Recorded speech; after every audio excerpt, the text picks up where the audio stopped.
Shalom jemaat yang terkasih, kembali lagi dalam renungan Gema pada hari ini. Dalam 4 hari ke depan, kita akan belajar lebih dalam mengenai makna damai. Damai bisa berhubungan dengan spiritualitas kita, moral kita, material, dan juga relasional. Hari ini saya akan membahas yang pertama, yaitu tentang damai yang berkaitan dengan spiritualitas kita. Kedamaian yang berkaitan dengan spiritualitas itu adalah hidup yang berpusat kepada Yesus Kristus.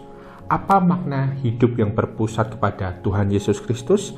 Artinya adalah menempatkan Tuhan sebagai pusat iman kita. Kita pernah mendengar bahwa Lukas 9 ayat 23, setiap orang yang mau mengikut aku, ia harus menyangkal dirinya, memikul salibnya setiap hari, dan mengikut aku. Hal ini berkaitan dengan menempatkan Tuhan sebagai pusat iman kita, yang artinya adalah hidup kita berusaha menjadi murid Kristus. Komitmen kemuridan berkata tidak ada seorang pun yang dapat benar-benar mengikut Kristus, kecuali ia yang mengikutinya dalam kehidupan sehari. Maknanya, dalam setiap hidupnya, dia mencoba untuk meneladani apa yang Yesus lakukan. Dari mana itu bisa didapat? Itu bisa didapat dari bagaimana kita menafsirkan Alkitab melalui hidup Yesus Kristus, dan kita menyadari bahwa Yesus Kristus adalah Tuhan kita yang agung. Kenapa ini bisa menciptakan damai dalam hidup kita? Saudara, sumber damai yang sejati itu didapat dari Kristus Yesus atau Allah sendiri.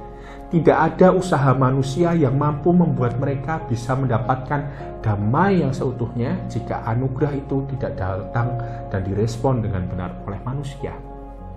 Karenanya, damai, dimensi yang utama sebelum keluar kepada moral, material, dan juga relasional adalah damai yang di dalamnya adalah spiritual.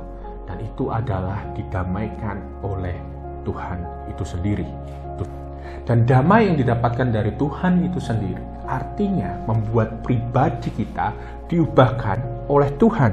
Sehingga seperti apa yang dikatakan Filipi 2 ayatnya yang kelima, hendaklah kamu hidupmu bersama menaruh pikiran dan perasaan yang terdapat juga dalam Kristus Yesus. Di mana artinya kita berpikir seperti Kristus, kita merasa seperti Kristus, dan kita bertindak seperti Kristus. Dan itu semua digerakkan oleh Roh. Hidup kita mendapatkan kedamaian hanya karena kita sudah menempatkan Tuhan sebagai yang terutama. Bukan lagi dunia, bukan lagi kebutuhan kita, maupun bukan lagi tentang ego kita semua. Tetapi Tuhanlah yang ditempatkan sebagai yang terutama. Bisa saya katakan bahwa faith must first go before and then feeling will follow. Yang artinya adalah iman kita ditempatkan sebagai yang utama, dan nanti perasaan, emosi kita maka akan mengikutinya begitu saja. Mengapa demikian? Tidakkah ingat dalam buah roh dikatakan bahwa buah roh ialah kasih, sukacita, damai sejahtera, kesabaran, kemurahan, kebaikan, kesetiaan, kelemah lembutan, penguasaan diri. Disitulah sumber dari damai kita saat kita berbuah dalam roh, bahkan ada penguasaan diri. Jadinya, apapun situasi yang ada, diri kita tidak goyah dan tidak gentar di dalam roh. Jadi bukan karena faktor eksternal, seperti hari ini saya pakai baju tulisannya peace, tidak membuat saya damai begitu saja, tetapi yang membuat saya damai adalah menempatkan Tuhan sebagai pusat hidup saya.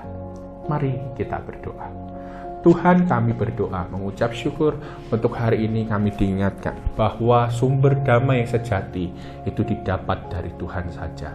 Kiranya kami menempatkan Engkau sebagai yang terutama di dalam hidup kami, bukan yang lainnya, dan menggantikan Engkau dengan yang lainnya. Dan sekiranya Tuhan, kami boleh hidup di dalam roh dan membuahkan roh itu, dan sehingga kami boleh berjalan menjadi murid Tuhan yang sejati. Dimuliakanlah nama-Mu, bertahtalah di dalam hidup kami. Di dalam nama Tuhan Yesus Kristus kami berdoa. Amin.